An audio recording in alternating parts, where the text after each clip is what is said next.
What's up, IG? It's your girl, Conscious Queen, checking in with you for this Taurus new moon solar eclipse. Hope all is well. I'm spreading peace, love, and positivity at this time. Alright, so I want to get into this new moon, this Taurus new moon lunar eclipse. No, I'm sorry, not lunar eclipse. It is a solar eclipse. Alright, but we are in a new moon energy, and we have the sun and the moon conjunct to Uranus. So definitely a shift in energy, and I'm pretty sure that a lot of you all have already been feeling the shift, the changes that's coming through. All right.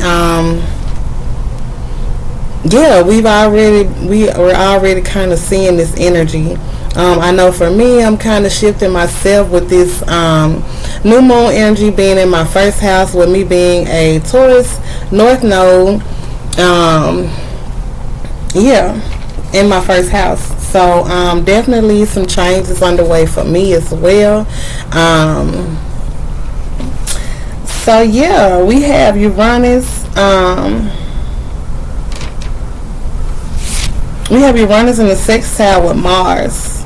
So definitely some sexual energy, okay, because Mars is in Pisces, okay, and I can be the first to admit that Mars being in Pisces has been having your girl horny as fuck, okay, because I am a Pisces sun. So yeah, like, I've been feeling that energy, and I'm pretty sure my husband definitely can appreciate it, because we're definitely in a better place than we have been. I want to say all year, because we've been separated for a year now. So definitely have been thinking about, moving back in with them, and not renewing my lease. So it's been a debate, like, well, should I renew my lease and keep my apartment? But I've already agreed to move back with him. So I will be moving back to my hometown. So definitely some shifts on here.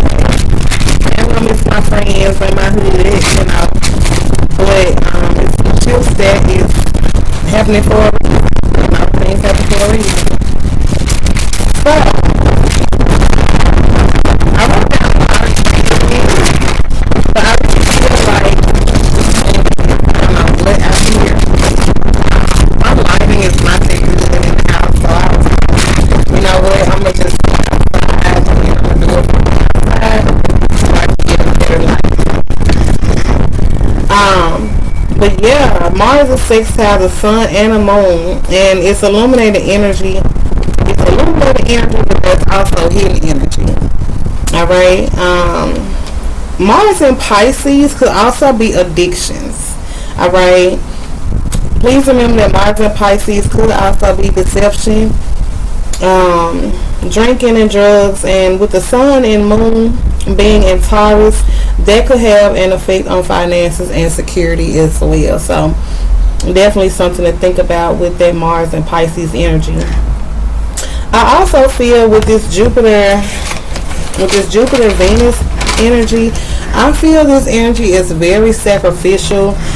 Pisces energy is known to come with a sacrifice or some kind of self-undoing or unraveling of something that's hidden. So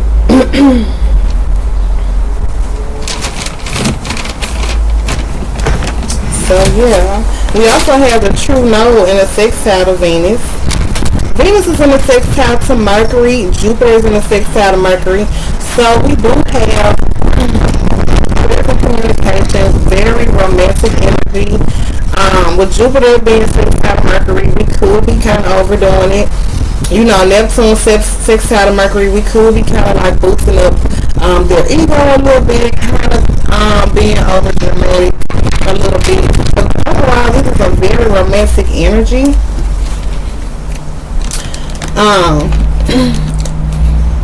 In Pisces, with that Jupiter and Venus, I did say it feels like a sacrificial kind of love. Okay, it's a love that comes with loss, or the giving up or releasing of something or someone. And Pluto and Venus always involve some kind of jealousy, some kind of hidden, underground jealousy and or affairs. Okay, remember Pluto always deals with things that are hidden, dark, in the dark corners, things that, you kind of got to dig and research and look around to find. And with Pluto being retrograde at this time, that could definitely bring out a lot of those hidden things to the surface. Alright. Black Moon Lilith is now in Cancer, and the Black Moon Lilith is also in the 6th house to the Moon and the Sun. So I feel like it's a lot of baby making. Okay, with that Black Moon Lilith 6th house to the Moon and the Sun. And the Black Moon Lilith is also in a trine to Mars. So yeah, sexual energy definitely. Saturn is in a square to Mercury. So I definitely wanted to make Saturn square Mercury a point of focus in my sign breakdown. We also have Vesta conjunct Saturn and square to Uranus. Alright. Juno is also the square to Mercury. So Juno and Vesta are marriage asteroids. Okay, so it's some things dealing with our marriage that with the square to Saturn, because we have Vesta square to Uranus. So these unexpected changes, like our marriage is really not ready for. Alright, and with Vesta conjunct Saturn, I feel that it's something that's going to take time. It's kind of hard to get out of. Yeah, definitely something that takes time, because Saturn always deals with time. Alright, and the true no is in a square to Mercury. And Saturn is in the square to Mercury. Alright.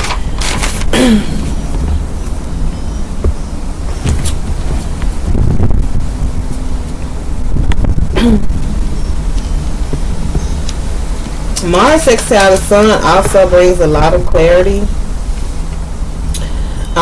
There is an understanding of the sexual energy in the Pisces part of your chart, or the needs to release this sexual energy. Okay, because Mars is in Pisces, so it's a need to sacrifice something.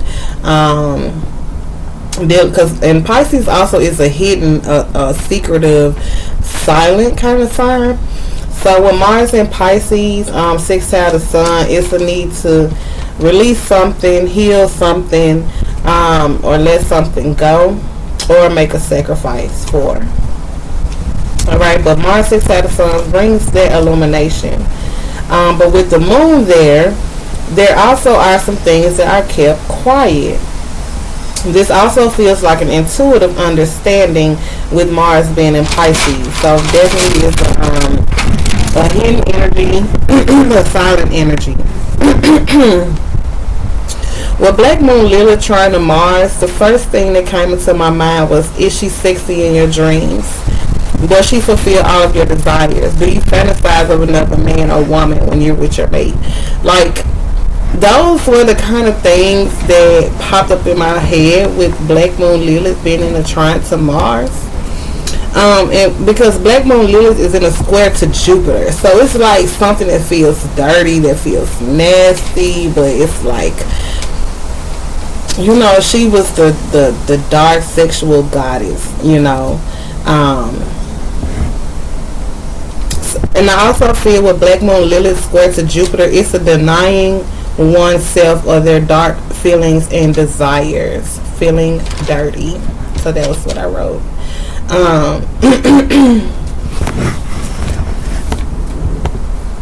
So yeah, Pluto and the true node is in a sextile to Jupiter conjunct Venus. This feels really deep.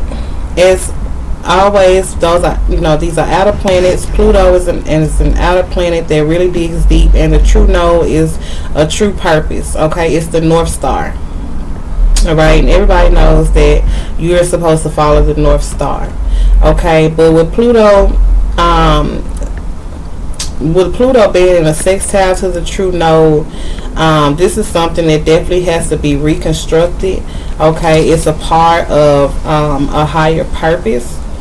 Okay, I feel like this is something that has been going on for a long time and something that will take a while to accomplish because of the fact that it's an outer planet that moves very slow. Okay, yeah, and remember I said that the true node is in the square to Saturn. Okay, Pluto is in a trine to Mercury. So definitely I feel there's some dirty talk, some dirty thoughts, okay? Like, you know, I already said, like, Mars being in Pisces, you know, hey, really sexual energy. I really see this as some really dark sexual communication, you know. Yeah. With Jupiter conjunct Venus, this also involves money, and I feel like Jupiter conjunct Venus, this could be a substantial amount of money. It could be a lot of money that one is expecting, you know, to get back. There could be some kind of illusions or secrets regarding money. Okay, Venus also involves another woman. Okay, and with Pluto and Venus, there could be some dark hidden mysteries regarding jealousy with women. Okay, a lot of cattiness, pettiness. I feel this is dark magic. Okay, due to jealousy. Very karmic, very Plutonian kind of energy. Okay.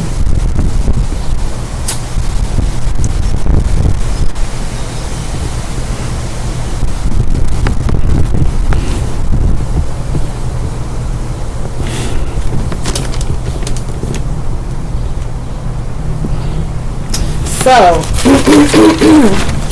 I'm going to go by exactly the energy of this new moon, which is the sun, the moon, and Uranus, okay? So, we already know that for Taurus, this energy is manifesting, all right, in your first house. And remember, a new moon cycle is a black moon, okay? You know, things grow in the dark, okay? So, you know, it's something that's growing in the dark that will be culminated when it's come to light. Now, we do have, you know, we have a new moon and a full moon every cycle. But this full moon energy, the manifestations of this full moon will take place at the time of the Scorpio full moon. Alright? Well, actually, I take that back. I'm sorry. The Taurus full moon. The Taurus full moon will be in Scorpio season. So that will be in November. So 6 months time, okay, this energy will be manifesting. So for Taurus, this new moon energy is manifesting in your first house. Okay, so we got the sun, the moon, and Uranus there in your first house. Definitely some things illuminated about yourself. But there's also some things internal or secretive regarding you in the connection to your marriage. You could be, it could have to do with deception, okay?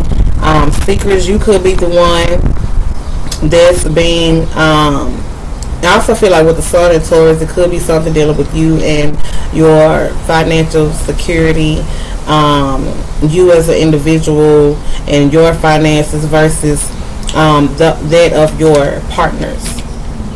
Alright, so for Gemini, this new moon energy is manifesting in your second house under this Taurus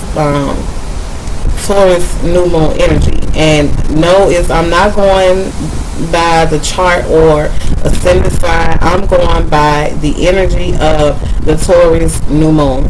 And with that being said, this energy is going to be manifesting in the dark space, okay, silently, subconsciously, okay, in your second house, which is dealing with your money, okay.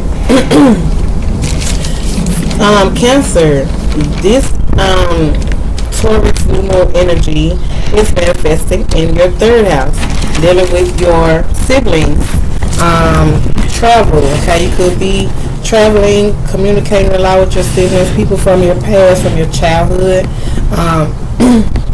I know my Cancer aunt mentioned to me about a family reunion. She was saying how I have a great aunt, and she's like the last of my grandmother's children to be living. So yeah, so she's like the last descendant, and so they're talking about having a family reunion. So that's just something to think about with this Cancer energy.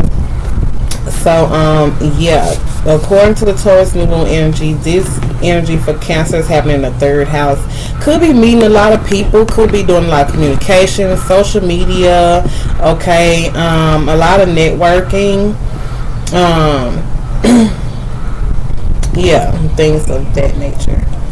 All right, for Leo, this new moon energy in Taurus is manifesting in your 4th house. All right, and dealing with your home. So the sun and the moon there and Uranus, there could be some kind of change going on in your home. Something could be illuminated about your home. Some kind of shakeup is going to take place in your home. Okay, so that may appear at the time of this full moon. Let's see. Scorpio full moon. Yeah, it's going to be a Scorpio full moon. Something's going to be illuminated to you about your home.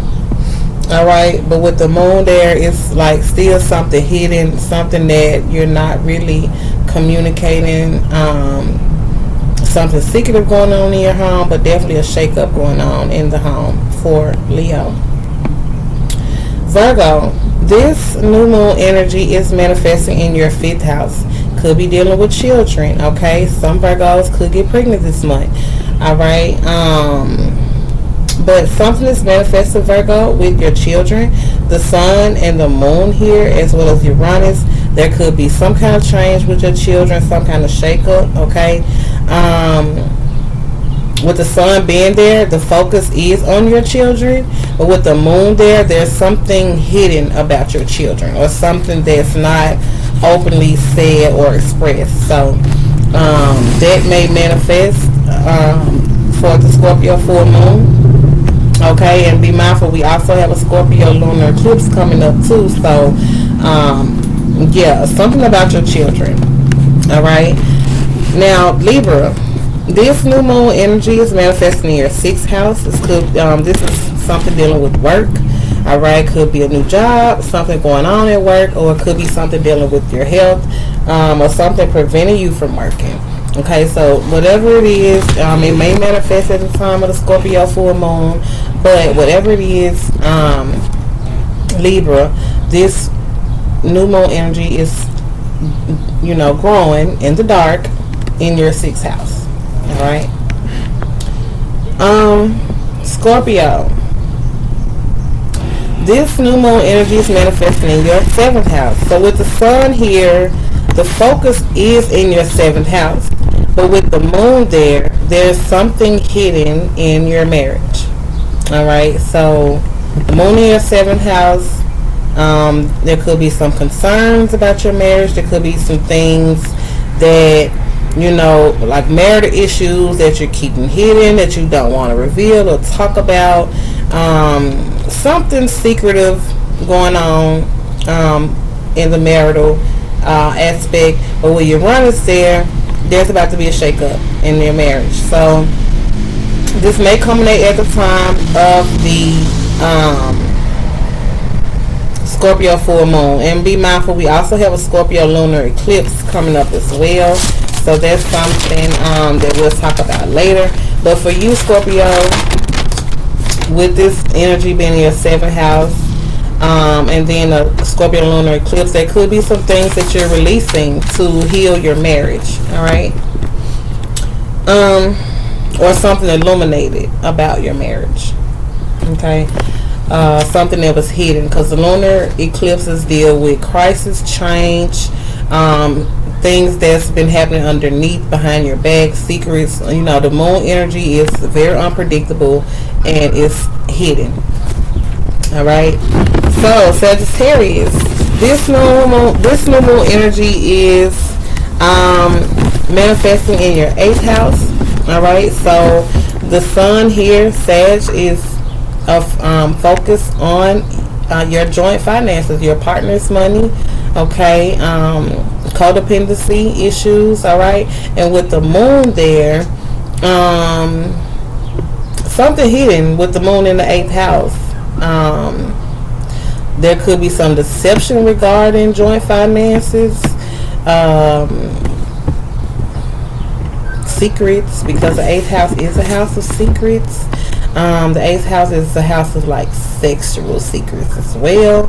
So Sag, you know, with the sun, moon, and Mars being there in the 8th house, there could be something manifesting, you know, sexually, okay, a sexual connection or an affair, something going on underneath the surface there, all right, which may be culminated at the time of the Scorpio full moon and around the time of the Scorpio lunar eclipse. Some things may need to be healed, released, let go, or will be culminated, all right. And for Capricorn, this energy is going to take place in your 9th house. So this energy is manifesting in your 9th house. And Capricorn, there is a higher truth dealing with the sun here.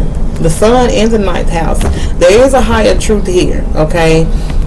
This is dealing with a spiritual issue or a spiritual lesson or philosophy or some kind of spiritual understanding. Some Capricorns could be getting a spiritual awakening, but there's a focus on spirituality here in the 9th house. You could also be thinking of traveling, okay? But the moon here in the 9th house, there could be some secrets, okay? You got Uranus here too, so definitely a shake up. Something unexpected happened with the 9th house. It's something spiritual. Hopefully there's not any issues with any loans or like income tax issues, okay? But it's a higher understanding, a higher truth. And you know, with the moon there could be some illumination, a lack of clarity, okay, with something, okay,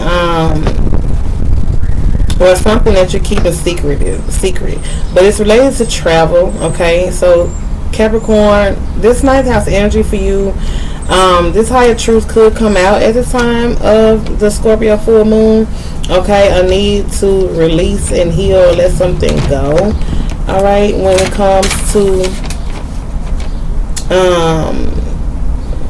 your 9th house, which will probably the 3rd house is the opposite of the 9th house, so the full moon energy will culminate in the 3rd house, which deals with travel, friends, siblings, and things like that.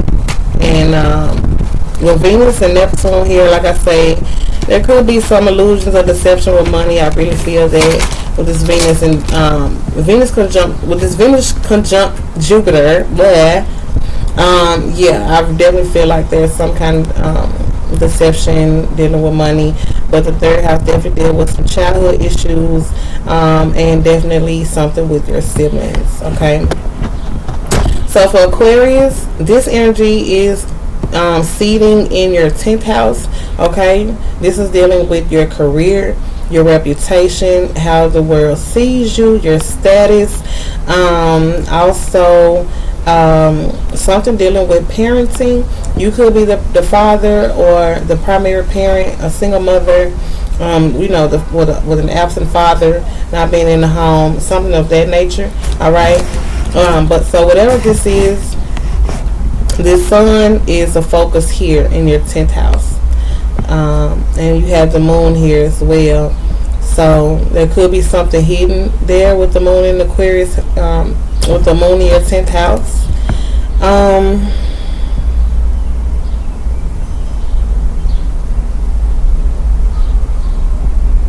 And then you have Uranus there as well. So some kind of shift, some kind of change in your reputation and your status. Okay. Could be your family dynamic with you being the primary parent, or the other parent being the primary parent. Some kind of parental dynamic shift or unexpected change with Uranus being there. All right, definitely a change in career as well, career change. Okay, and some kind of change within your family. All right. So for Pisces, this Taurus new moon energy is seeding in the dark in your 11th house. Okay, this is going by the Taurus new moon energy. All right, and it's in your 11th house. So you have the sun here, and we have the moon here, and we have Uranus. So something is going to change with your friends. Okay, with the sun there is a focus on your friends. With the moon there's some things that is hidden, some things that's not quite clear. And with Uranus, there's definitely a shakeup that's to happen with your friends. Okay, as well as your goals. Okay, because the 11th house is also the house of goals. I know with me being a Pisces sun, I've already been looking for a job back in my hometown so that I can move back. Now I've already been looking to like transferring my school so that I can finish getting my hours and licensing in Memphis in my hometown. So yeah, definitely some kind of shakeup. It's definitely gonna be a change in my friends, like in my neighborhood where I live, and the people that I associate with. But you know, it's still love. So yeah, Pisces, something is going to illuminate about your friends that may come out at the time of the Scorpio lunar eclipse and at the time of the Scorpio full moon. So something probably needs to be healed or released regarding your friends, your goals, and the people that you associate with. For Aries, this Taurus new moon energy is happening in the 12th house. And the 12th house is a blind spot. The 12th house is the house of hidden enemies. It's the house of secrets. It's the house of self-undoing, sacrificing, and releasing. And with Venus, Jupiter, and Neptune there, I'm sorry, Aries. With the Sun, Moon, and Uranus being there in your 12th house, okay, you're probably being aware of something spiritual, hidden enemies. Okay, with the moon in the 12th house, you could be sensing something intuitively, because the 12th house is already a Piscean house, and with the sun and moon there, okay, there's a major focus on hidden things. Okay, maybe a lot of resting, meditating, spiritual, seeking spiritual guidance. Okay, praying, you know, just and with Venus here and Neptune and Jupiter, you know, a lot of music, a lot of fine wine, gourmet foods. You know, you could be spending a lot of time resting, romancing at home. Okay, because this energy is in a sextile to the Taurian energy, the Venus. This is the Taurus energy. It's in the sextile to your 12th house is in the sextile to Jupiter. Neptune. No, I'm just getting it all mixed up. The Taurus energy is in your 12th house. All right, this energy is seeding in your 12th house. And the Taurus energy is in the sextile to the Pisces energy. All right, which is, Venus, Neptune, and Jupiter. So the energy in your 12th house is in the sextile to that Piscean energy, which would technically be your second house, your values, your money, your finances. Okay, so there could be some self-undoing, some sacrificing, or self-sabotage here, or a lot of resting and a time of like a retreat, you know, a time of spending time alone, staying in the house, not really going out too much, you know, not too much socializing, so to say. All right. So I appreciate you all for stopping by, watching my video. Now, follow me on YouTube. That's Conscious Queen underscore 1111. And what I will do is do a all sign breakdown, and we will go over this energy individually for each sign, and I will pull a card. All right. So follow me on over there. Be sure to subscribe and click that notification bell so that you will be notified whenever I post a video, because you never know. I do come here on IG to promote my YouTube videos, so definitely follow me on over there. All right, and that's Conscious Queen underscore 1111. See you then. Peace.